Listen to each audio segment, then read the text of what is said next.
The original inspiration for bringing the film out again was the fact that it was the 20th anniversary of the original release of the film. I want to learn the ways of the Force and become a Jedi like my father. I had an ulterior motive that I'd been thinking about for a long time, actually ever since the films were finished, which is there were various things, especially in the original film, that I wasn't satisfied with. Special effects shots that never really were finished, scenes that hadn't, that I'd wanted to include that couldn't have been included for some reason, mostly money and time. The making of Star Wars was the beginning of many, many careers in the special effects industry, mine in particular. That movie was so complicated, or the vision of the movie was complicated, and the technologies that were used in the movie weren't around at the time, so we had to develop all of these technologies as we were making the film. And George's vision was just... So was that guy left over from the talent agency, or what?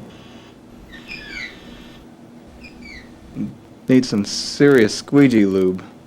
I wonder if they've got him working overtime.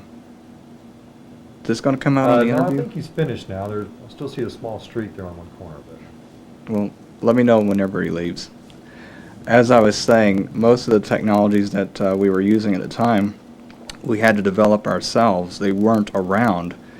And I don't know if you're aware of how difficult it is to make an explosion appear on film look real when it's not even there, along with several other elements in the composite.